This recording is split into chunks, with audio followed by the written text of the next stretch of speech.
Okay, good afternoon. My name is Anthony Cave. I'm with Harkin's Election SOS project, and I'm joined by Liz Howard, who's with the Brennan Center for Justice. It's hard to believe that the election is, less than a month away now, and election night's going to be here sooner rather than later, whether we like it or not. First, I'm going to go over some of the resources that we have on Election SOS. Just so you can familiarize yourself with some of what we have. So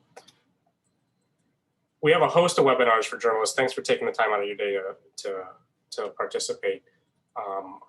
And resources on everything from campaign finance to misinformation to election security. So I'd encourage you to check out the Election SOS website. It's electionsos.com /resources, and we have a host of links and resources. And if you have any questions, I'll share my contact information at the end, or you can contact anyone on our team. So I'll pass it over to Liz now to talk about election night and what journalists can expect. I'll stop sharing now. Thank you, Anthony. It is such a pleasure to be here today with everyone. As Anthony said, my name is Liz Howard. I'm on the election security team at Brennan, and I am the former Deputy Commissioner of Elections in Virginia, and just wanted to kind of quickly give everybody a really high-level overview of kind of the unofficial results reporting cycle and kind of everything that's going to go into what you see on election night and what you should understand is going to happen after election night. And you're going to hear me say this a lot, but every state does things a little bit differently. So you are going to need to work to drill down and find the detailed information for whatever state that you are reporting on. And I'm going to work to share my screen. Let's see here. Anthony, I don't know. It doesn't seem to be letting me share my screen at the moment. Let's see here. Oh, here we go. All right. That should do it. Can y'all see that?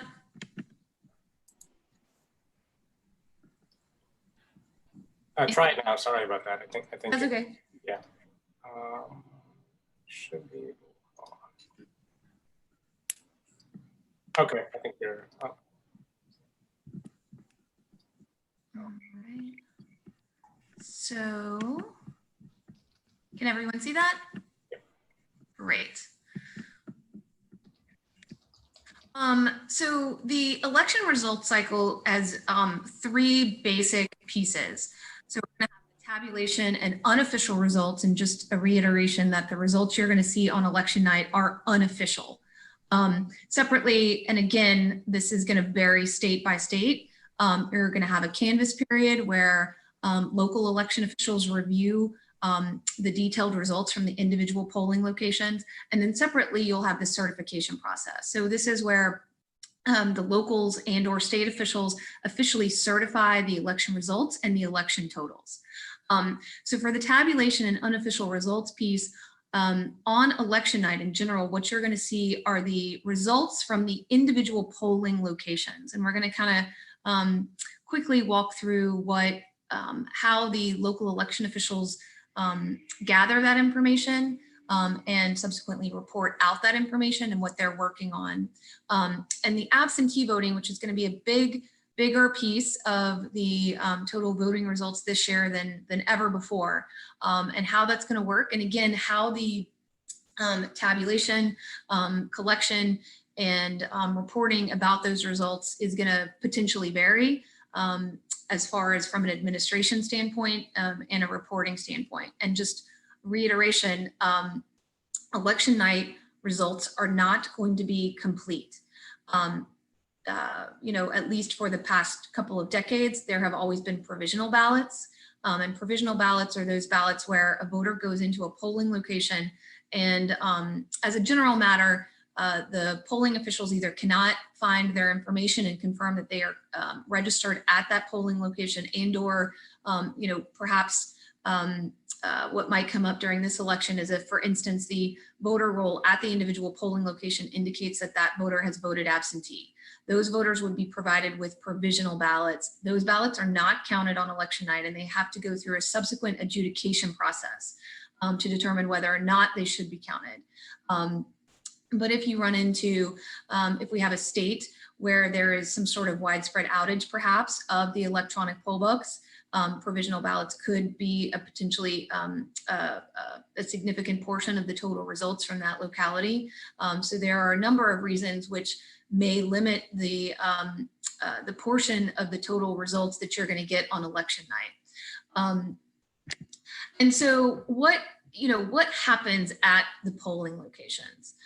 So as a general matter, once the polls close, and assuming that they haven't been extended, then the poll workers at the individual polling locations are going to engage in an accounting process where they go through and they double check all of their materials, and they go through and they aggregate the results from their polling location, and they complete paperwork. The paperwork, of course, is going to vary county to county, potentially city to city, state by state. It's going to vary for a lot of different reasons, including the type of equipment that they use, the type of poll book that they used, and a number of other reasons. So this is a statement of results from several years ago in Virginia. And actually this might be a recount statement of results. I can't even tell.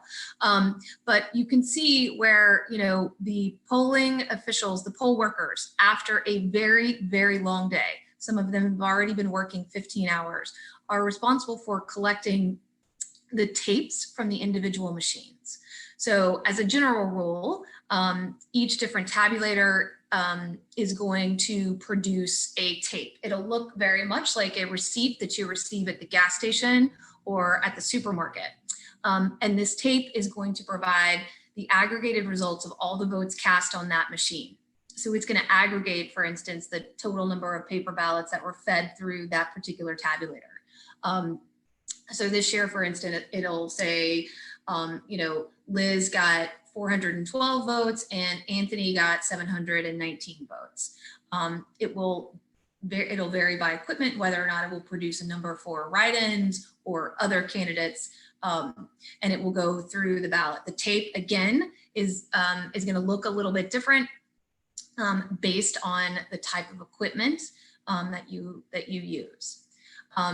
So the ballot reconciliation is going to be, as a general rule, where the election officials are going to fill out paperwork, or they reconcile the total number of paper ballots that they had at the beginning of the day.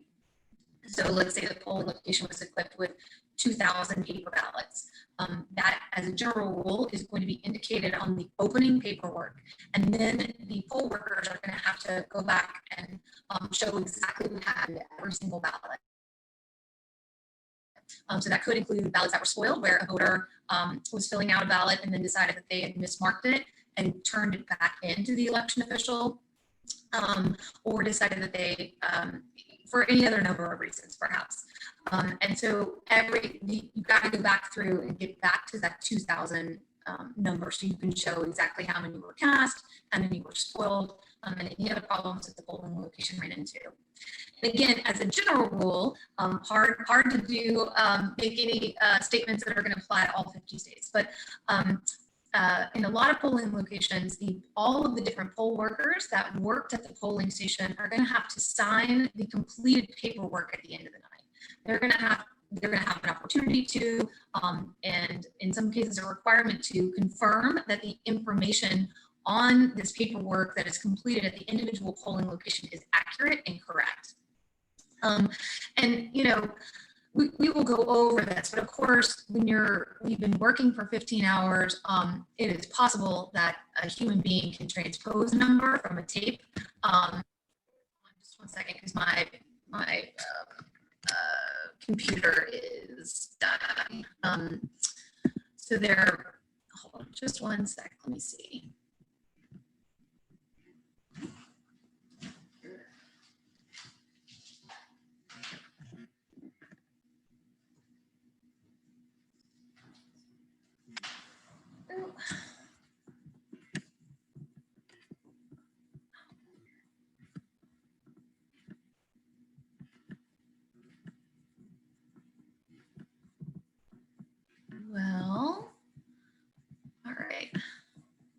Okay, so sorry about that.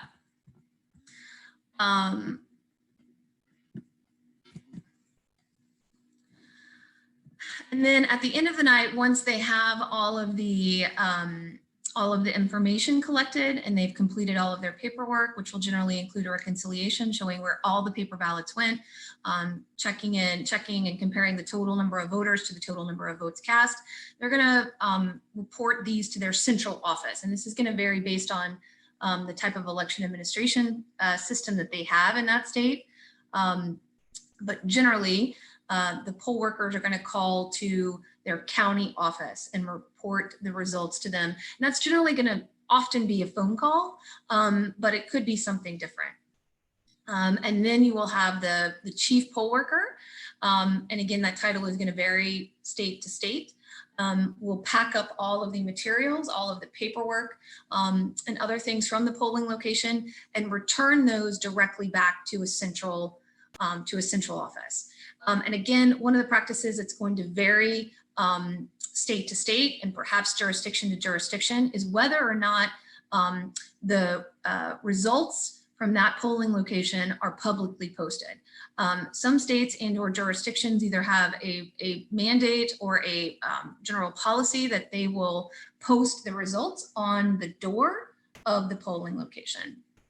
And transparency is going to vary during this process. As a general rule, well, perhaps not as a general rule. Oftentimes there are observers that are authorized to be there while election officials are completing these tasks that they are responsible for after the polls close.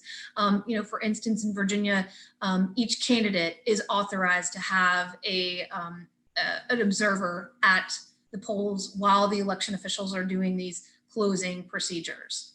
And again, as a general rule, which is going to vary state to state, there will be different opportunities for observers to be at the polling locations on election day. So absentee ballot results tabulation. This is again going to be, we expect it to be a significant portion of the total results. And how this is tabulated, how election officials tabulate and report these results is going to vary, again, state to state. But as a general rule, there's going to be two different methods. So the election official can do it centrally. And by that, I mean, you know, an election official, let's say, is responsible for an election official has 20 different polling locations in her jurisdiction, right?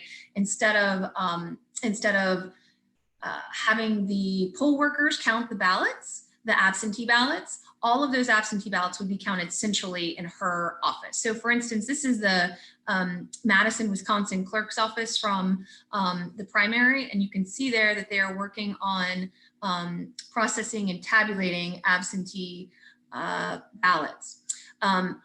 One different option for tabulating these absentee ballots will be to distribute the absentee ballots for each polling location to the polls on election day as a part of the materials that each poll worker is provided with in order to open the polls and conduct voting.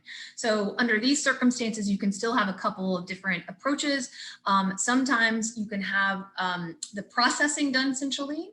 And so the processing of an absentee ballot includes scanning that absentee ballot in to confirm that it's been received, which is an important piece of the process, especially in states and localities that have an absentee ballot tracker. So the voter is notified that the ballot has been received.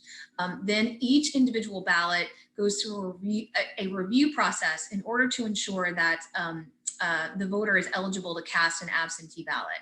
So that is the potentially the processing piece, right? You're also going to have the opening potentially of the absentee ballot envelopes.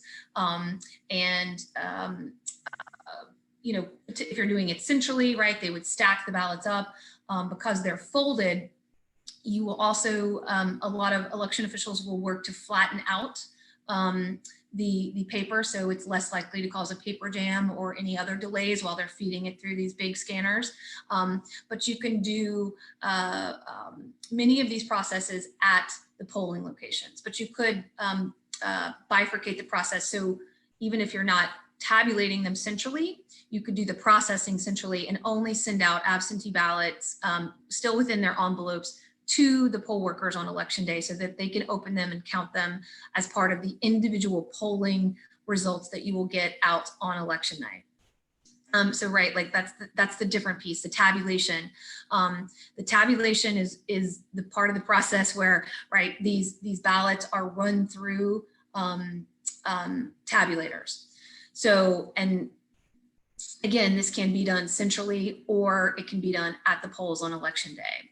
I just put this warning about the tabulator speeds. I have recently heard a lot of election officials and seen some media reports about the fantastic great speed at which these big centralized tabulators can count ballots. And that's great. So let's say they can count, 3,000 or 5,000 ballots per hour, right? And that, and you think that you would be able to provide an estimate about how long it's going to take to count the outstanding ballots. I just want to put a warning out there that those estimates about how many ballots can be counted per hour on those machines do not account for the time necessary in the event that election officials have to do individual adjudication of the ballot. So when you vote absentee, and if a voter doesn't perhaps fill out the oval completely, or there are some marks that the computer feels like it cannot read or has questions about, the tabulator, and again, this is going to vary depending upon the equipment, but the tabulator may stop the counting process, right, and provide a image of that ballot in order for the poll workers that are manning the centralized tabulator to make determinations. Okay, so that ballot only has a partial, only about 20% of that oval is filled out for Liz. Should the tabulator count that as a vote for Liz or not? So, and there will likely be multiple ballots that come in that might require manual adjudication. The amount of time that's going to be required for this is going to vary, again, based on a lot of different factors.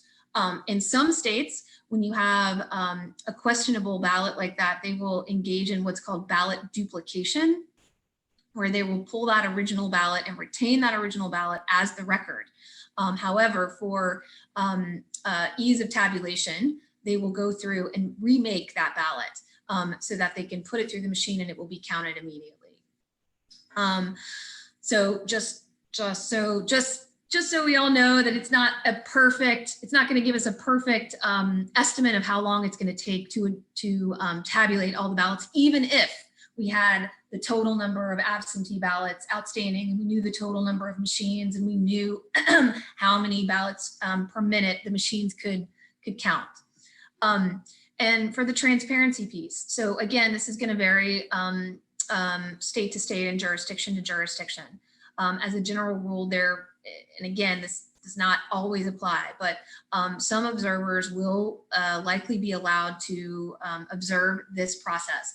Election officials are struggling across the country to manage and keep their workers safe in the middle of a pandemic. We are under social distancing recommendations, and as a general rule, there might be limits on the total number of people that can be in one place at one time. And these procedures are generally conducted inside. Some election officials are trying to and have put in video surveillance that they can, so that people from anywhere from their couch can log in and watch as the election officials process and tabulate the absentee ballots. I think that, for instance, Maricopa County in Arizona has such a system. I think that Montgomery County, perhaps in Maryland, has such a system. And I think that additional election officials are trying to do that. It is a challenge to ensure sufficient transparency while keeping their workers safe to do their job. So this is a map from the Washington Post, which I thought was really, really helpful. I think this is going to give you some really good insight into what you can potentially expect on election night. And again, election night results, certainly for the past few decades, have never been complete on election night. However, to the extent that absentee ballots are going to be a significant portion of the total results, this is going to give you some insight into the challenges facing election officials who are working to quickly process and tabulate a huge, generally, spike in absentee ballots. I think this map is instructive for a couple of reasons. A, there have already been some changes. It's very, very difficult to keep up with the deadlines and the restrictions that election officials face. As a general rule, you've seen state and local election officials pushing for more and more time before election day to process and to tabulate these absentee ballots. So for instance, I understand that South Carolina is now going to allow their election officials to start processing their absentee ballots, I think as of a couple of days ago, maybe as of October 1st. So we are now going to be looking at a map where it's Wisconsin and Pennsylvania, Mississippi, South Dakota, Wyoming, and Alabama that really don't have a chance to do anything. They will not have a chance to process or tabulate absentee ballots until election day, which is going to put them behind their other states that are on this map. And then you have some states here, such as Mississippi, where dissimilar to Michigan, Pennsylvania, and Wisconsin, do not allow people to vote absentee solely because they are concerned about contracting COVID-19. Mississippi is an excuse-based absentee state. So, I mean, big picture is that we would expect a smaller proportion of the total election results in Mississippi to be absentee versus these other states that do not restrict a voter's opportunity to cast an absentee ballot. So if we look at this, this is the map of the states, and I've added Michigan to this map. And again, South Carolina, which is highlighted on here, has made some changes recently. I think on election night that we are likely to see, a small number of states that are traditionally vote very heavily in the favor of the Republican presidential candidate. And then we're going to have 3 battleground states, Michigan, Pennsylvania, and Wisconsin, that have somewhat significantly incomplete results on election night. And that's to be expected.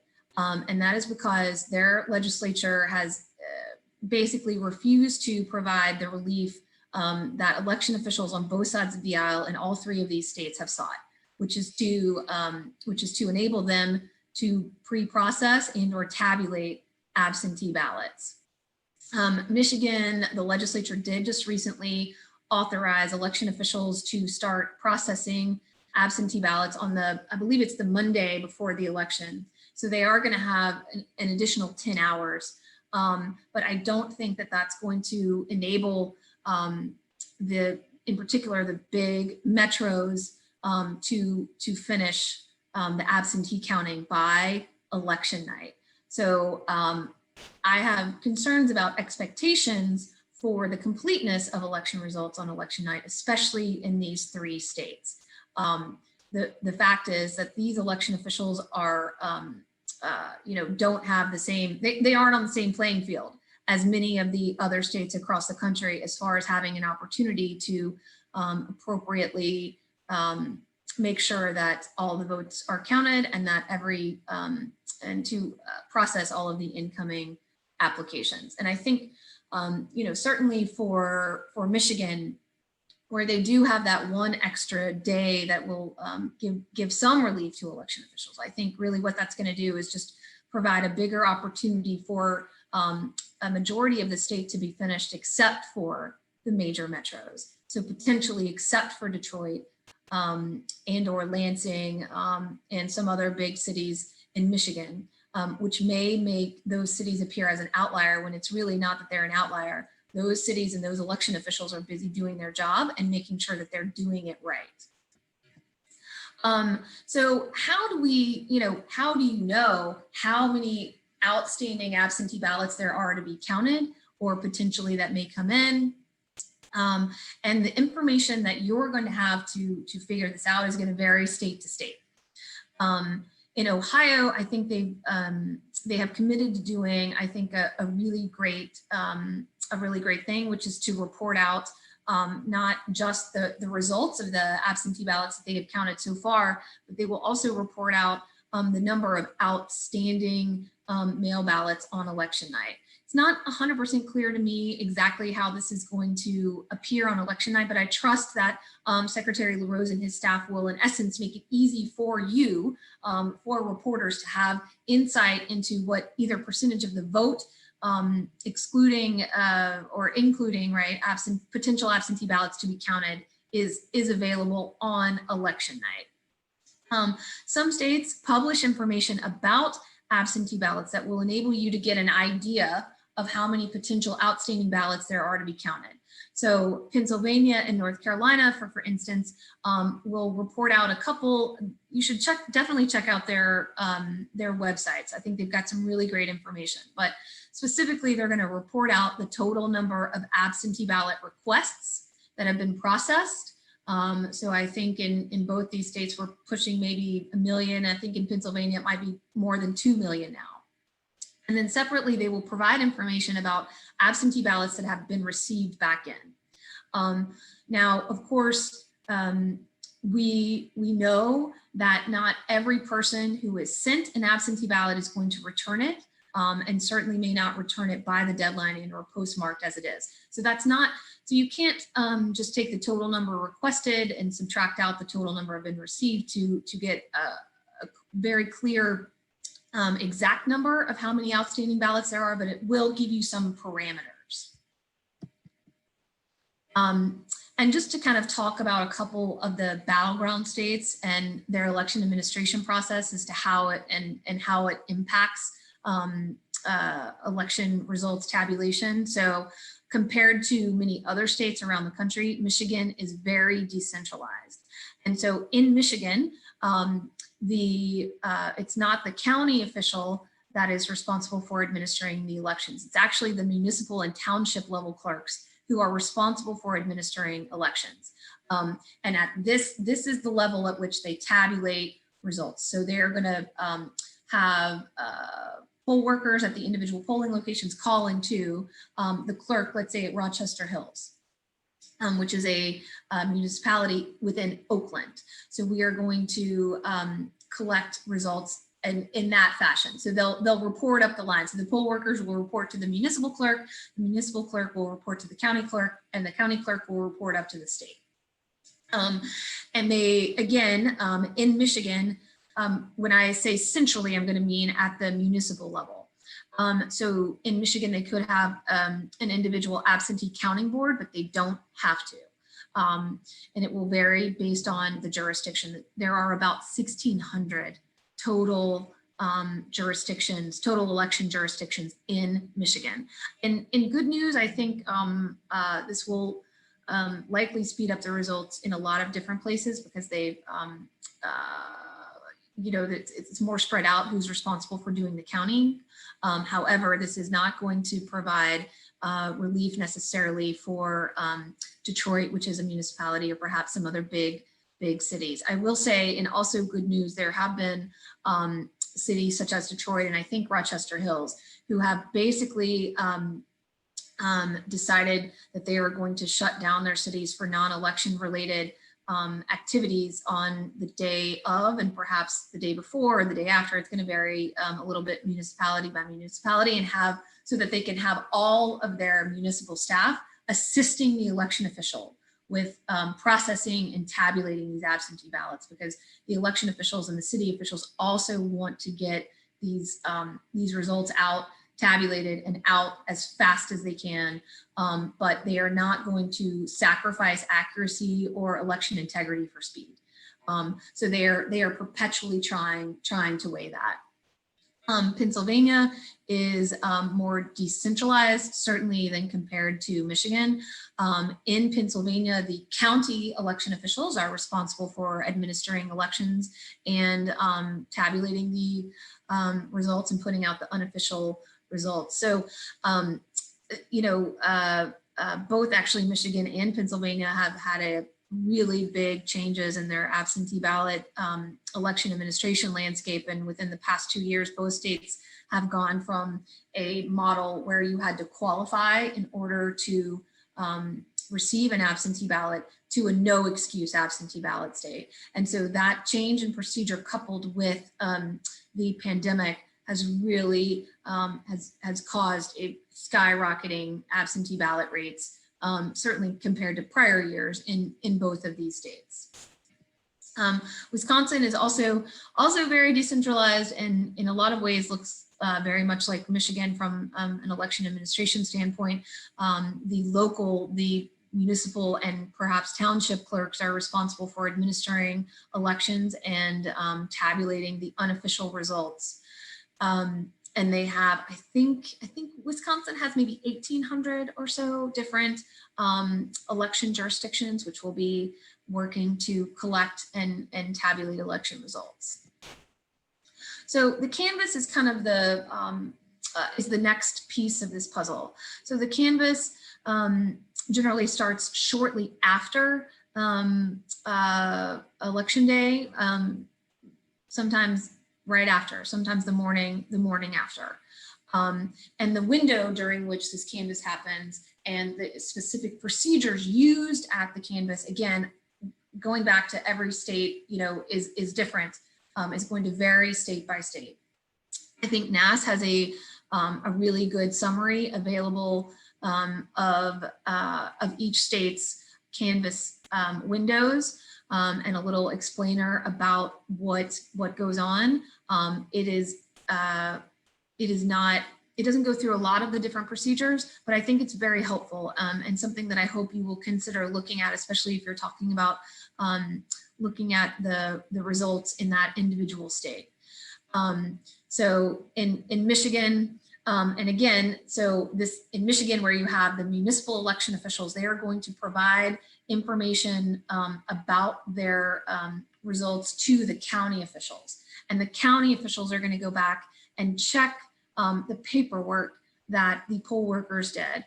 Again, this is the form that you saw, something similar to the form that potentially something similar you saw to the form in one of the first slides that we looked at today.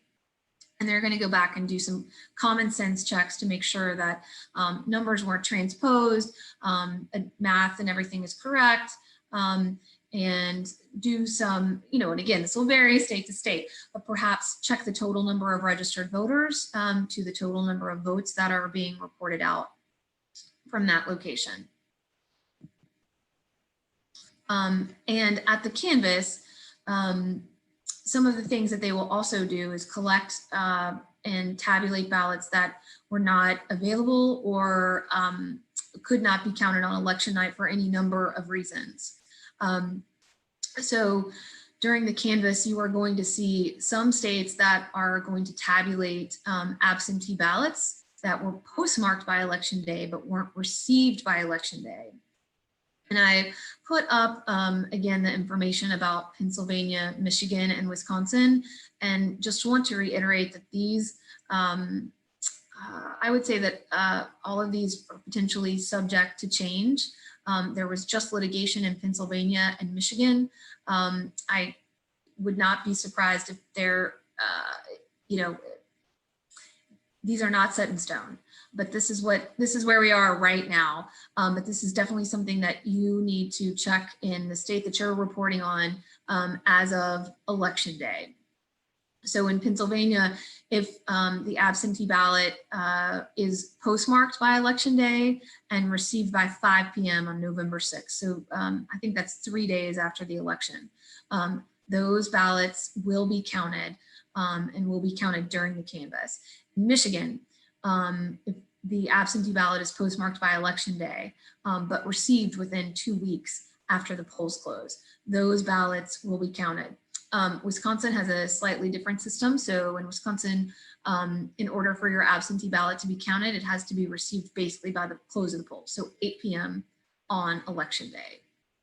So in addition to outstanding absentee ballots, you will also have what I'm calling adjudicated ballots. So these, and again, what is in this basket might vary by state. But in general, you're going to have provisional ballots. So again, those are the ballots where a voter went into a polling location and the poll workers couldn't provide her with a regular ballot for a reason generally associated with determining her eligibility. So whether or not that voter's name appeared on that voter list, and or for some other reason, perhaps such as she'd been marked as already voting absentee. So the local election officials are going to do a review of each individual who cast a provisional ballot. And they're going to, again, these processes are going to vary state to state, but oftentimes the election official will do the research and they will offer that research about that individual ballot and make a recommendation about whether that ballot should be counted to a local board. The composition of that local board varies state to state and perhaps jurisdiction to jurisdiction, but I think it would generally, the composition of that board would generally be determined by state law. But of course, you don't have to have a board. Some states might not. This is going to vary a lot state to state. Some states, certainly not all, have a category called challenge ballots. These would be ballots, and again, this is going to vary state to state, where somebody has perhaps questioned the eligibility of an individual voter at a polling location. And again, the poll workers were not able to provide that voter with a ballot. And so there will be a process, an adjudication process to determine whether or not that vote is going to count. So also at the canvas again, right, like this is just oftentimes checking the math and comparing, like, did they, from the tape of the machine, which will generally be included with the paperwork that's provided to the canvassing body. So checking the actual tape to the paperwork, does that match? And did they do the addition and subtraction correctly? Which, you know, again, after a very long day, you know, there might have been errors, but the canvas is set up in order to catch those errors and correct them. And the transparency for this process, again, is gonna vary. We are in a pandemic. As a general rule, there will be some people that are authorized to have observers there. Sometimes the different political parties are authorized to have observers at this canvas. Sometimes candidates are allowed to have observers at this process, and sometimes members of the public are allowed to observe this process or portions of this process. Some states may, for instance, pull out the meeting at which they adjudicate provisional ballots in order to preserve voter privacy. But this, again, it's going to vary a lot state to state. And just as with the absentee ballot processing and tabulation, you've seen election officials who are trying to make this as transparent as possible and keep their workers safe and keep the potential observers safe. And some are going to trying to offer the video, the live video, live streaming available on their website. But again, you should look and see what the options are in the state and or locality or jurisdiction where you're interested in the results. So the certification is the final process. So once the locals have completed the canvas, right, they are going to certify the results. So they will say, okay, you know, Liz got 412 votes and Anthony got 719.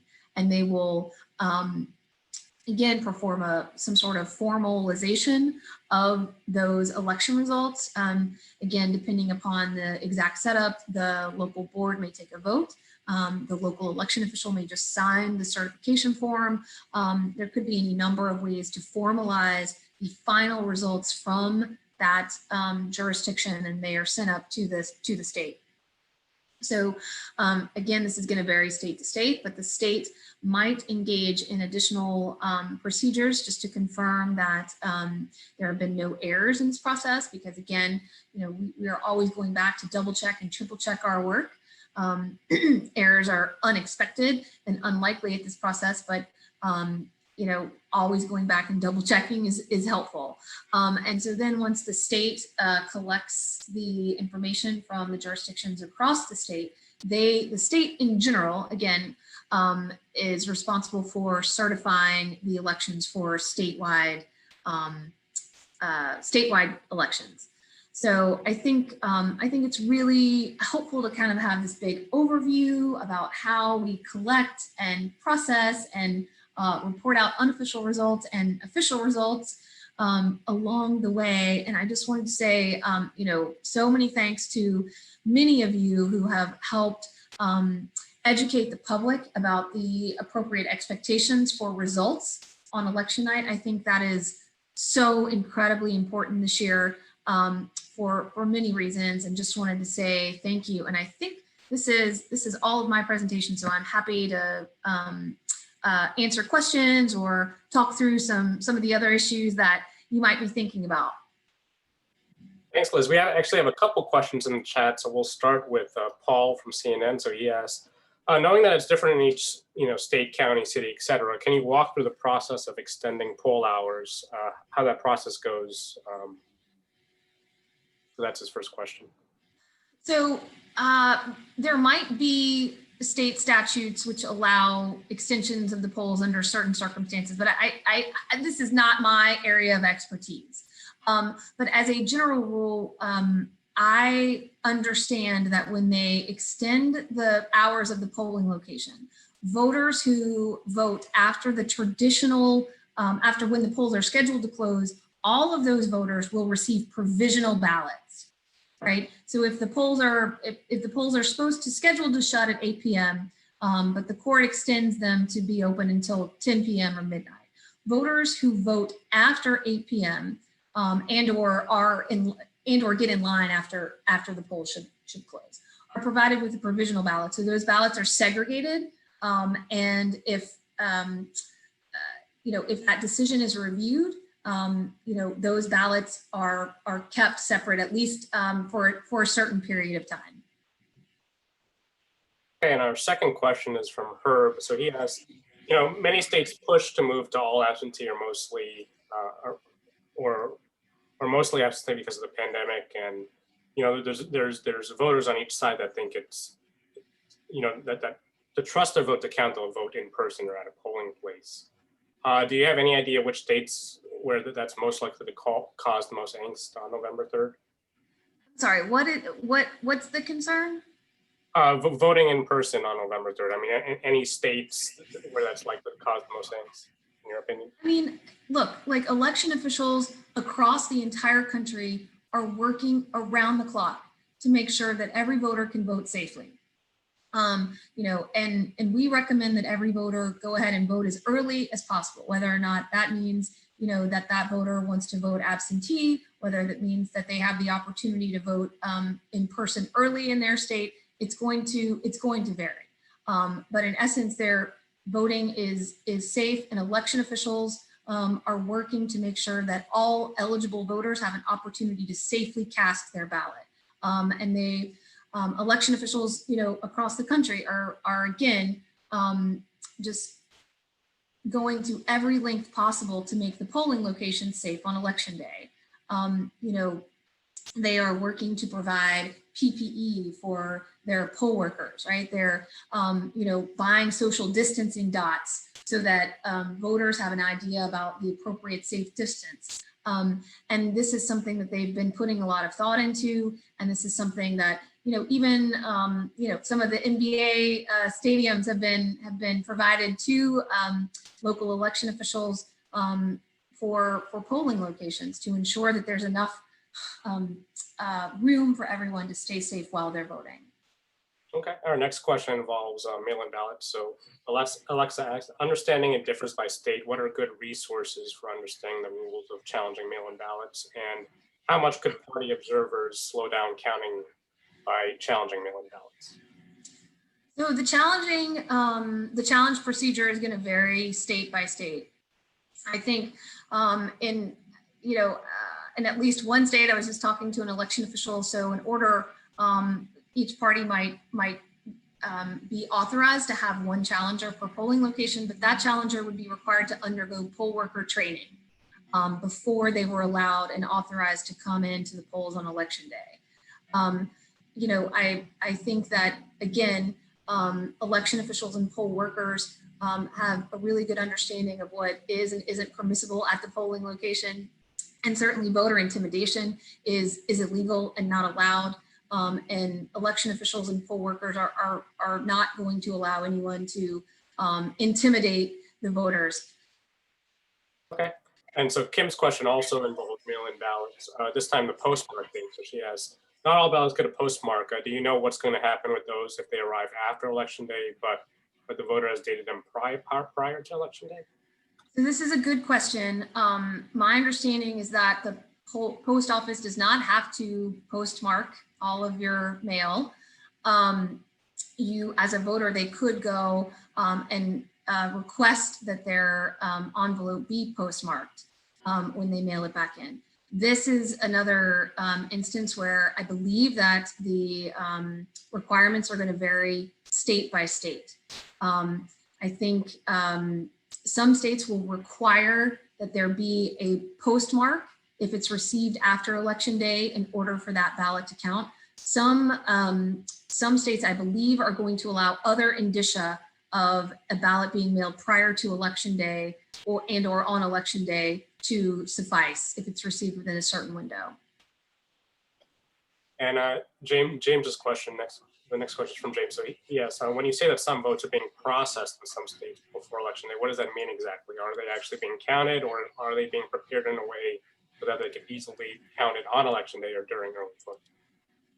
So in general, right, like, and this may vary state to state, but when I'm talking about processing, right, like it's the intake and decision making process about whether or not the ballot inside is going to count. So, and again, this processing may vary depending upon the absentee ballot materials and whether or not the voter has to sign the inner envelope or the outer envelope or all of these details. But in general, the processing is going to be everything excluding the tabulation.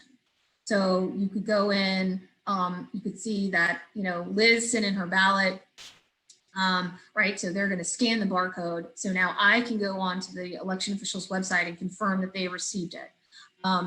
And then subsequently they will do a verification of my signature, right? And other information to make sure that I am the voter that was supposed to return that ballot. I'll note here that the ballot trackers that are available, you know, you're going to get what you pay for. So they kind of come in like the platinum, the gold, and the bronze option. So for instance, I think, you know, Maricopa County probably has the platinum model of voter tracker. So Maricopa County is going to send you a text when your absentee ballot is received, and it's going to send you a text indicating that your ballot has been counted. So, but in other states, the trackers are only going to provide you with confirmation that it has been delivered to the election official. So you know, it's going to vary a little bit, but in general, right, the processing is going to be everything up into the tabulation. Got it. Our next question comes from Ethan Cohen. So his question is, we've heard about how states have had to recruit lots of new, generally younger poll workers to replace older poll workers. What kind of issues might this difference cause? What should journalists be on the lookout for there? Well, I mean, I think, right, like in good news, the younger poll workers are more, as a general rule, technologically savvy, right? So in jurisdictions that are using electronic poll books or any other electronics, they will have less, they will be less fearful about using them, and they'll have greater familiarity with how to troubleshoot with them if necessary, or how to work with and or when to call for help on the equipment that's used on election day. You know, I think with younger people, just as with any other people, my you know, concern is, you know, look, this can be a very stressful job. It is a long day. I think that a lot of voters are on edge. The poll workers go through very important training, but even under the best of circumstances, when you run into an issue where things aren't going as expected, where things aren't, for instance, where you have an electronic poll book crash, right? As most, if not all, election officials have a plan to minimize the interruption to voting in the event of some sort of technological problem at the polls, right? And so that would require the poll worker to know the procedure, right? Like to know that they need to roll over and go get the paper backups for the poll books, right? For the poll worker to know that they need to actually manually go through to find the voters on that list. So, at any juncture when there's a problem at the polls, even the best trained poll workers, right? Like when there's an unexpected issue, especially with technology, it's, you really want to have seasoned poll workers there that know exactly what to do and how to roll over to that backup procedure as fast as possible. Got it. Our next question is from Laura. It involves a popular vote in the Electoral College. So she asks, any thoughts on whether state legislatures will ignore the popular vote in their states and select alternative slates of electors? How likely is this? So I think that, the most important thing that we can all do is make sure that our vote counts. I know the election officials are focused on doing their job. So the election officials are focused on ensuring that eligible voters' votes are counted. And the media has a role in this in a lot of different ways, and other other branches may do what they will, right? Like, but I can talk about what election officials are going to do, which is to tabulate and report out election results. Okay, I think we got through all the questions in the chat. Liz, I want to, unless anyone else asks a question, I'll be monitoring the chat here. But Liz, we want to thank you for your time going through all that context and depth on what will probably be an eventful November 3rd and beyond. And journalists, thank you for taking the time. I know it's been a relentless news cycle, even over the weekend with some of the news. Yeah, so unless there's any other questions, I think we could wrap up here. So. Thanks, everybody. Good luck. And also, we'll be recording this, so if you want to point back to this, it will be on the Election SOS website with the slides as well. So, thanks all. Thank you.